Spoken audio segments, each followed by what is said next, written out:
Hey everybody, it's Lon Simon. We're taking a look at something I was eager to check out when it was offered to me to borrow. This is the Shuttle X1, and this is on loan from Shuttle. And what this is a little mini PC like we look at oftentimes, but this one has a GPU built in, namely a GTX 1060 GPU. And we'll be doing a full review of this on the main channel at lon.tv probably sometime next week, so be on the lookout for that. So let's get the PC out first here, and then we'll see what else is in the box. So this is the unit here. So it's got a quad-core i5 processor. I believe it's a 7300 HQ.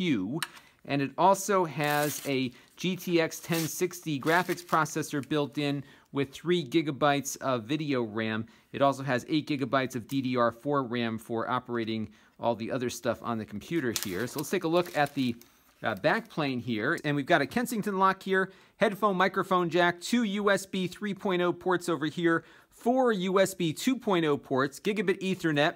You have an HDMI port here. This is for the Intel graphics, it appears, because you've got 2 more HDMI outputs down here along with DisplayPort. And this is where it says primary display. So I'm assuming that your graphics card is outputting through those ports there, not through this one. It does not have Thunderbolt, though. This is a USB Type-C port, but it's labeled as such, not a Thunderbolt port, which was disappointing.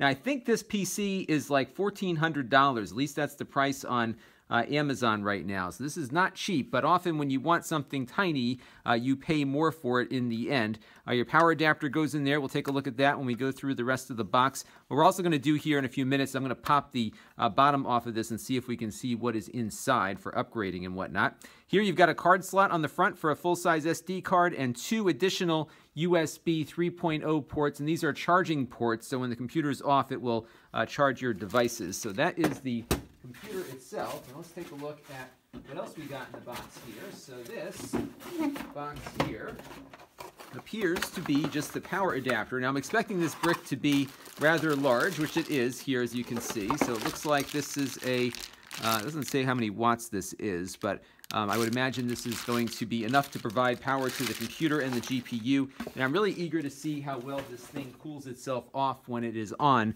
and we'll cover some of that when we do the full review again at lon.tv. So let's take this thing apart now and see what's inside. So this PC is definitely compact, and it's going to be a little difficult to work with. You can see all the screws that I have out on the table now just getting inside of it. So it looks like there is some expandability here. I believe the processor is not expandable. I'll double check with them on that. It is underneath what you see on the top here, and I'm reluctant to really dig too much deeper beyond what is user serviceable on this machine.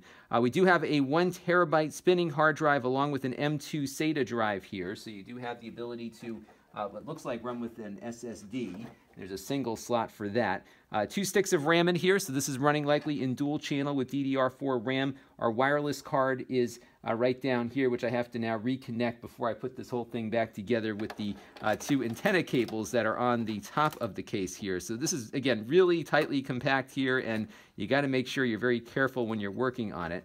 Let me just show you the bottom of it, because that is where the GPU lives, and it does not look like this GPU is something you can swap out yourself because they have their own custom daughter board here. So this is the display connector that we saw when we were looking at it a second ago, and as expected, this is from the GPU. There's a ribbon cable here going out to the GPU, and there's a separate fan for it down here. So I'm really eager to see how well this thing cools itself off. It looks like they've nicely isolated the GPU from the CPU, so as long as both have good venting here out their respective areas, it should keep, hopefully, the heat at bay. And we'll do a full workup on this thing on the main channel, and you'll find this review very shortly once I put this thing back together, located at lon.tv. So thanks for watching.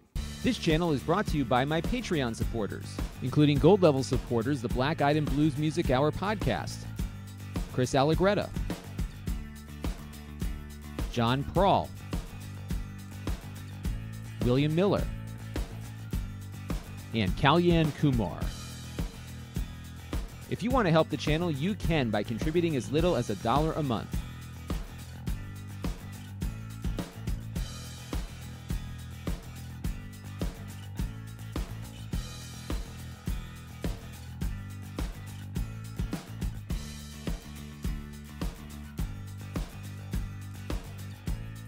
Head over to lon.tv/Patreon to learn more.